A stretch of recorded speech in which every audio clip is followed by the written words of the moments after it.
أهلا بيكم في فيديو جديد. حدثتنا النهاردة من مسلسل الأنيميشن والمغامرة زوشيان أو أسطورة زوشيان. قبل ما نبدأ ما تنساش تعمل لايك وشير للفيديو وتشترك في القناة لو مش مشترك وتفعل الجرس علشان يوصلك إشعار بكل فيديو بنعمله.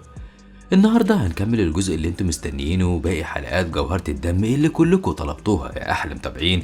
تعالوا نشوف مع بعض بقى شياو فان عمل ايه بعد ما الجن الثعلب ده اداله المراية السحرية اللي بتدي للي يملكها قوة سحرية تخليه يعيش سنين ويبقى كمان ب7 أرواح، والجن الثعلب مات هو واخته من غير ما شياو فان يتدخل او يحاول يأذي حد فيهم. هو كان فاكر على كلام الناس ان الجنيتين دول هما اللي بيدمروا القرية وبيخوفوا الناس، بس اللي اكتشفوا كان عكس كده خالص. المهم ان بعد ما شياو فان رجع القرية هو وشيتو وبايو والناس كلها بترحب بيهم بعد ما قضوا على الجنيتين اللي كانوا خايفين منهم. وقتها شياو فان بيشوف العجوز اللي اتنبأ له بمستقبل قبل ما يبدأ المهمة دي، فبيروح له علشان يسمع منه عنده ايه تاني، بس ما كانش معاه فلوس يدفعها له. وساعتها حفيدة الراجل بتخليه يقول له يبقى ياخد منه الفلوس بعدين. وشياو فان بيسأله عن الشياطين وهل هم بيعرفوا يحبوا زي البشر العاديين، فالراجل العجوز بيقول له ان حتى البشر فيهم الخير والشر وزيهم الشياطين اللي عندهم مشاعر وبرضه بيحسهم بالحقيقة، وده مش معنى انهم شياطين يبقوا معدوم المشاعر والتفكير اللي بيحركهم مبادئ وافكار، لان القانون اللي البشر والشياطين اتعلموه واحد والمبادئ واحدة. زي ما شياو فان شاف الكهف اللي كان محبوس فيه مع بايو، بس كل واحد من الطرفين دول. ساعتها بايو بتسمع الراجل العجوز وهو بيتكلم معاه، فبتروح تزعق له وتاخد شياو فان وتمشي، بس الراجل العجوز بيقول لها انه ما اخدش فلوس علشان يكذب عليه ويقول له اي كلام، ده بيقول الكلام ده ببلاش يعني ملوش مصلحة اصلا. وفي الليلة دي شياو فان مش بيعرف ينام اصلا من كتر التفكير في مبدأ الخير والشر والاختلاف ما بينهم، فبيخرج يقف في المطر، ولما بيشوف بايو واقفه لوحدها هي كمان بيروح عندها ويشوف ايه اللي موقفها كده. وساعتها بايو بتقول له انها بتفكر في الازمه اللي كانوا فيها وان كان ايه اللي ممكن يحصل لو كانوا فضلوا محبوسين في الكهف لغايه دلوقتي. ولما بتعرف منه انه راجع بكره الجبل بتاعه بتقول له انها هتروح معاه، بس شياو فان بيتفاجئ ساعتها وبيرفض وبيقول لها ان ده ما ينفعش لانها كده بتعرض نفسها للخطر، ولو راحت الجبل ده ممكن تتقتل لانها جنيه. وبايو اتضايقت من كلامه وبتقول له انه مش عاوزها تروح معاه علشان هو بيحب بنت المعلم بتاعه. وشياو فان بيتفاجئ من اللي سمعه وبيتضايق ويروح ينام علشان يمشي من بدري. بس في الوقت ده يوي خالتها كانت واقفه في المبنى وبتهاجم شياو فان من ظهره، بس بايو بتلحق بسرعه وتصد الهجمه دي عنه من غير ما يحس، وتطير تقف مع خالتها وتسالها ليه بتعمل كده وعاوزه تقتله. فيوي بتقول لها انها عارفه ان بايو بتحبه، بس للاسف حبها ده هيتسبب في موتها هي، وبتاخدها ويرجعوا لابوها. وتاني يوم الصبح شياو فان بيتفاجئ انها مشيت من بالليل بعد ما دفعت حساب الفندق، وشياو فان بيستغرب انها زعلت منه واختفت بالشكل ده. وشيتو هو كمان بيرجع المدرسه بتاعته، وبعدها شياو فان بيكمل رحلته لجبل ليبو لوحده بعد ما شيتو قال له على الاتجاه اللي يمشي فيه فوق بحر الصين الشرقي، وطبعا بيطير على العصايه السحريه بتاعته. والغريب انه بيفضل طاير يومين متواصلين وما كانش برضه وصل للجبل لسه، ومفيش جزيره واحده يعرف يرتاح فيها طول الرحله. وفي الوقت اللي كان بدأ يحس فيه بالتعب والإحباط والجوع بيسمع صوت طيور النورس، فبيفرح جدا وإن معنى كده في جزيرة قريبة. وفعلا لما بيوصل الجزيرة وهو فرحان بيتفاجئ إن في حرب على الأرض بين قطاع الشياطين وقطاع الحقيقة زمايله، فمن غير تفكير بينزل وينضم للمعركة ويهاجم الشياطين. وقتها بيفاجئ بمصاص الدماء اللي كان شافه قبل كده في الكهف في الجبل لما قتل واحد من مصاصين الدماء بالعصاية بتاعته. ومصاص الدماء ده أول ما بيشوف شياو فان بيهاجمه عاوز يقتله وينتقم من موت صاحبه، فشياو فان بيضربه ضربة واحدة بالعصاية يرميه بعيد. وساعتها بقى الشياطين بييجوا يدافعوا عن زميلهم ويهاجموا شياو فان، وواحدة منهم بتكتفه بالكرباج السحري اللي معاها ومش بيعرف يستخدم العصاية. وفي اللحظة اللي التاني بيهجم عليه بالسيف كان واحد من زمايل شياو فان في المدرسة ظهر وبيدافع عنه، وبتقوم بينهم كلهم معركة مميتة. وشياو فان بيقاتل مصاص الدماء، ولما بيجي يصد ضربته بالعصاية بيكسر له سيف العاج السحري اللي معاه، وده بيخلي مصاص الدماء يتعصب أكتر ويهجم على شياو فان بكل قوة. وبعدها واحد من الشياطين بيستخدم المروحة السحرية اللي معاه ويعمل غيمة من الضباب بيمنعهم من الرؤية، والشياطين بيهاجموهم واحد واحد بعد ما بيفرقوهم عن بعض. اما شياو فان فزعيم الاشرار دول بيغفلوا ويهاجموا ويمسك العصاية علشان يسحب قوته السحرية، بس شياو فان فجأة سحر جوهرة الدم بيتفعل لما بيغضب ويحس بالألم وعينيه بتحمر وجسمه كله بيطلع منه طاقة حمراء بتعمل حواليه درع، وبدل ما طاقته تتسحب هو اللي بيسحب طاقة الشرير. ولما مصاص الدماء بيجي يدافع عن سيده شياو فان بيفجر طاقته ويبعدهم عنه، وهنا بيظهر معلم شياو فان وبيهاجم الشياطين بكرات من نار بتخليهم يهربوا بسرعة. والشياو فان بيرجع الجبل مع زمايله ومعلمه والكل بيرحبوا برجوعه تاني.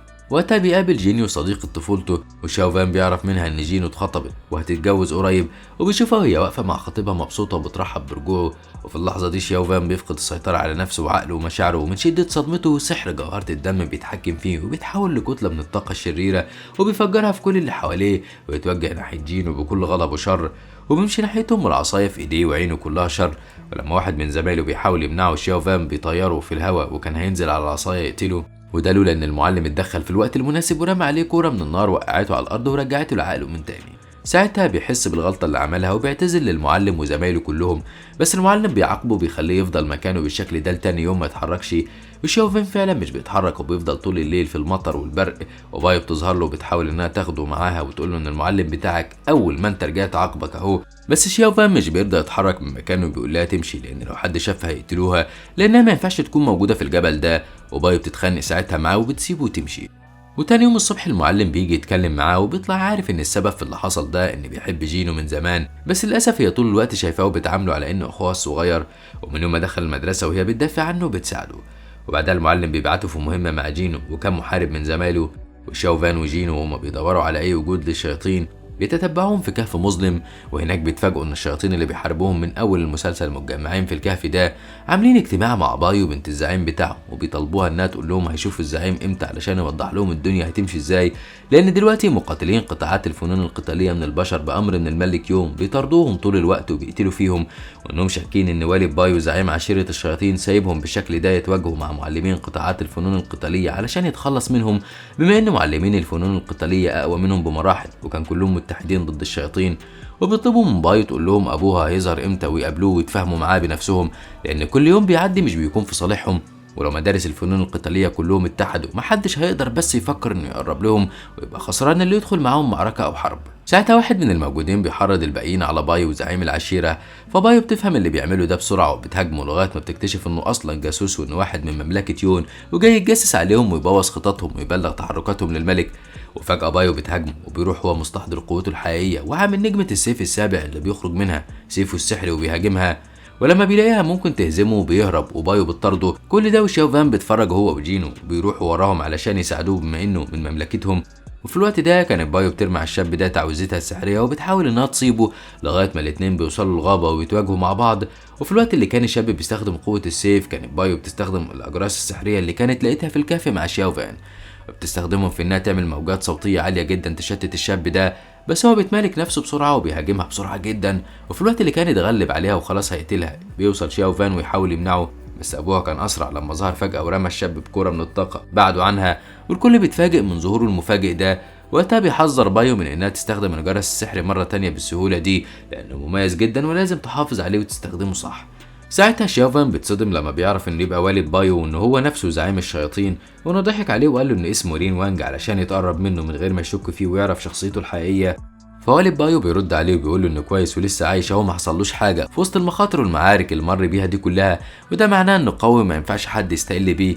وقتها الشاب اللي كان بيتجسس عليهم كان عاوز يهاجم والد بايو ويقتله بس كان مصاب، وجينو بتحاول انها ترد وتصدى لوالد بايو، وشاو فان واقف محتار في النص مش عارف يعمل ايه ولا يتصرف ازاي ومش عارف مين الصح ومين الغلط.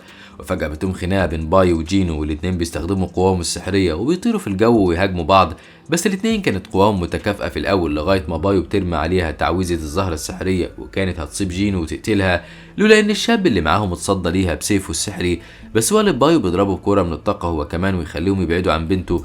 وشاو فان بيجري يطمن على جينو وزميلهم، وقتها والد بايو بيتكلم مع شاو فان ويقول له انه هيسيبهم يمشوا بسلام علشان خاطره لانه انقذ بنته وكمان اقنعها بحب ابوها ليها وصلح علاقتهم بعد 10 سنين من البعد والخصام، وكمان بيعرض عليه انه ينضم للعشيره بتاعته ويتجوز بايو ويعيشوا في سلام. بس شاو فان بيرد عليه ويقول له انه حتى لو هيموت عمره ما هينضم لعشيره الاشرار دي ابدا، بس والد بايو يقول له يفكر براحته قدامه الوقت كله ومصيره يغير رايه. وبعدها بنشوف معلم شياو فان مع زعيم عشيرة السيف وبيتفقوا هيعملوا ايه مع عشيرة الشياطين، وزعيم عشيرة السيف كان عاوز انهم يهاجموهم في اسرع وقت وينصبوا فخ لزعيمهم علشان يقتلوه ويفرقوا قواهم، بس تيان معلم شياو فان بيطلب منه انه ياخد رأي الملك يون الاول، وطبعا زعيم عشيرة السيف مش بيعبره وبيمشي. وساعتها جينو بيطلب من المعلم تيان انه يدرب شياو فان على انفراد بعد اللي حصل منه امبارح ويساعده يتحكم في قوته دي ويوجهها للخير، وبيعرفوا انه دلوقتي بيتدرب في الجبل لوحده. وفعلا شاو فان كان في الجبل بيتدرب لما بيحس بحركة غريبة من حواليه، وبيتفاجئ بواحد من الشياطين بيهاجمه وهو بيتحكم في جمجمة من الطاقة. أول ما بيلمسها وبيوجهها على شاو فان بيخرج منها أشباح كتيرة بيهاجموا شاو فان. ساعتها شاو فان بيحاول إنه يتخلص من الأشباح دي، وكل ما يتخلص من مجموعة يظهر له مجموعة أكتر وأقوى، لغاية ما بيخرج شبح من الأرض ويمسك شاو فان من رجله ويمنعه من الحركة علشان يقدروا يقتلوه. بس شاو فان كان سحر، جوهرة الدم اتمكن منه وعينيه اتحولت للون الأحمر وبقى يقضي على الأشباح بمجرد النظر ليهم، وبيستجمع قوته وبيروح مفجرها مرة واحدة لدرجة إنها كانت عاملة زي انفجار القنبلة.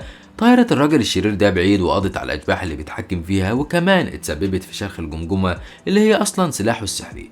ساعتها الشرير ده بيوجه الجمجمة ناحيته ويخرج منها إيد كانت بتحاول إنها تخنقه وتمتص طاقته كلها، بس العكس اللي بيحصل، وشاو فان هو اللي بيمتص طاقته وبيضرب الجمجمة السحرية ويكسرها. والراجل بيتصدم من حجم القوة اللي بيملكها شاو فان. في الوقت اللي كان بيهاجمه تاني كان ظهر المعلم تيان فجأة ونزل من السماء بسيف ضخم من النار، وبيبعده عن شاو فان ويتخانق معاه انه جاي يهاجم واحد من تلامذته الصغيرين.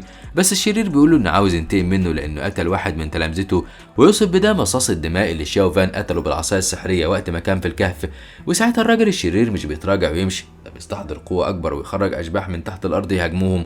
وفي الوقت اللي كان شاو فان بيحاول يقضي على الاشباح واحد واحد، كان المعلم تيان ثابت مكانه ما بيتحركش، وبيرفع سيفه مرة واحدة في السماء وبينزل بيه مرة واحدة على الأرض، بيعمل موجة من الطاقة شديدة بتقضي على كل الأشباح، وبيطير ورا الشرير في السماء ويحاربه. وكانت معركة شرسة ومميتة للغاية، وده لحد ما المعلم تيان قدر يتغلب عليه.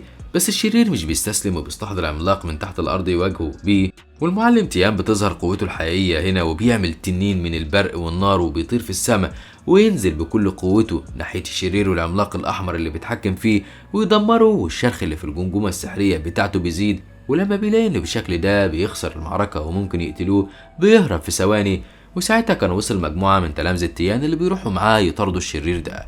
في الوقت اللي كان والد بايو مع جوي زعيم عشيرة الأشباح اللي بطلب من والد بايو كان بيستحضر قوة خفية تساعدهم في حربهم. وهنا بتخلص الحلقة دي، استنونا في الحلقة الجاية وتابعوا معانا ملخصات جديدة وحلقات غاية في الروعة والتشويق. وما تنسوش الدعم باللايك والشير والاشتراك في القناة وتفعيل زرار الجرس علشان يوصلكم مننا كل جديد. ويا ريت تقولوا لنا في التعليقات اقتراحاتكم لو في أفلام معينة حابين إننا نلخصها لكم. لحد الفيديو الجاي، سلام.